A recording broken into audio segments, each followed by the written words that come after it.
With 29 heroes in Overwatch, there are quite a few that people just flat out forget exist. Out of all of these, a few are just underused and underrated, so today I'm bringing you the top 5 most underrated heroes in Overwatch. My name is Nate, and welcome to Blizzard Guides. This list is in no particular order, we've got a few heroes from each category. Let's get into the video. At number 5, Mei. Mei is by far the most underrated hero at the moment. Just go watch Jardio play Mei. If you have good reaction time with your walls and are decent at ability management, you can destroy teams with Mei. She's really good if the enemy has Ryan or Zarya or something that just can't dash or jump away, and she works best on 2CP or on control. Just make sure that you use her cryo as a dodge, not as a way to heal you. Let your healers take care of the bulk healing, and use your cryo if you're going to get flashbanged or slept, because you can win those duels once they don't have CC. She's overall just really strong, but not a lot of players know how to use her, nor do teams really know how to play with her, and especially against her. You don't even really need to have that good of aim, because if you don't, you can just wall somebody, freeze them, headshot them a few times, and then they're dead, and you know, they're not moving when they're frozen, so that's pretty easy to land. Pile driving his way into number 4, Wrecking Ball. So I have way too many accounts, and one of the heroes that I almost always use to climb is Wrecking Ball. He's the best tank in the game right now, if CC didn't exist, but you know how it is in Overwatch right now. So the point is, if the enemy team doesn't have many stuns, you're insanely powerful. You can even play around those stuns if you're a particularly good player. You basically just don't want to pile drive if they have a stun up, and if they don't have that stun up, then you're free to pile drive. Most of the heroes on this list are just dependent on whether or not the enemy team counters you, so don't be one-tricking Hammond Boy and expecting it to always work. I mean, it won't, unless, you know, if you're Yeetle. He's pretty nuts at Hammond.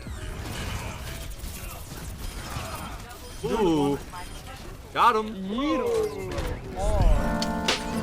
After that, at number 3, Lucio. I am not saying that Lucio isn't already top tier. I actually think that he's the best support in the game by a long shot, but what I am saying is that he's so underpicked when your team is stuck at a choke or needs stronger defense or in so many other situations.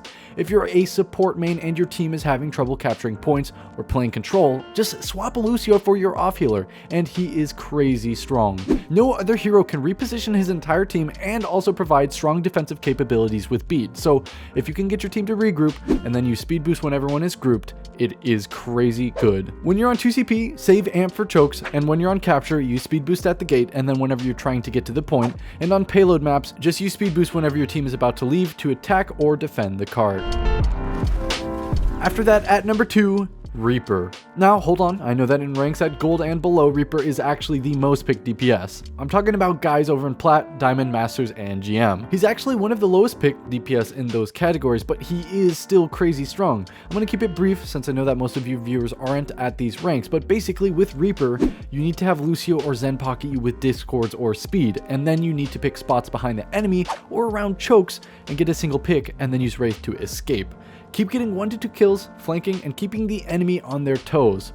In the right hands, he's a guaranteed win, but you do need to rely on your team. So you need to get in voice, you need to communicate to your team whenever you're going for a flank, and then you need to get the discord on the targets that you are focusing, or just get speed so that you can go in a lot faster and then escape with your tanks or whatever you need to do then. And so finally, last but not least, at number 1, Ashe. I think that people who normally play a lot of DPS have been hesitant to move over and play more Ashe. Her pick rate is middle of the road, and I don't see much Ashe on any of my accounts, so she definitely deserves a spot on this list. Bob is definitely a great way to gain control of the point, and with a decent pocket, she's able to rip apart the enemy team. I recommend that you just try and practice her a lot in FFA lobbies. You might find that she's a lot stronger than you first thought, and she's actually a lot easier to play too. I recently just started playing a bit more Ashe. I don't really play her at all, and she's actually kind of crazy strong. And for those of you who already play Ashe, you already know how good she is. So here's a cool tech that I like to do that I love recommending to all of you guys who just, you know, are picking up Ashe or don't play that much.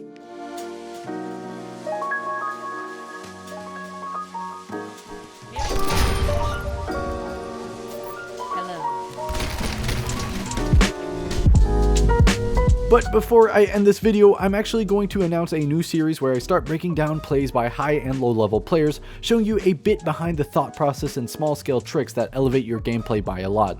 Kabaji watched one of our videos on stream, and this is actually one of the things that he mentioned he wanted to see more. He could have dashed into the Widow.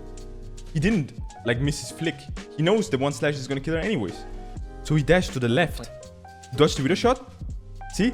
And then he slashes. It's okay to take yourself. See, that's the things that I want to hear. You know what I mean? It's not about the things that this guy is saying. I want to hear the little details why he dashed up to the left. Yeah, I do that as Tracer too when I blink. But he did it with dash. I already had this series in mind a while ago, but I think that hearing him mention that was really what is going to push me to make this series a real thing. So with that said, I need a way for people to send in VODs. I don't currently have one, but I will need that soon. So what I'm trying to say is that you guys are going to be able to send VODs in and I'll review them. So I have a system in place. I have a few ideas, nothing set in stone about incoming VODs, but just keep in mind, start recording your gameplay at a high quality like 1080p or 720 at 60 FPS, and you'll definitely be considered for the series. But anyway, for real now, if you guys have any comments on heroes that you think are underrated, or if you disagree with this list, drop a comment down below. If you thought this video was good or helpful, drop a like, and if you want to see more videos like this, get subscribed and notified so that you never miss an upload. Also, you can follow our Twitter, Instagram, and Discord from the links in the description down below. But anyway, I hope you guys enjoyed this one. Have a nice day. My name is Nate, and this was Blizzard Guides.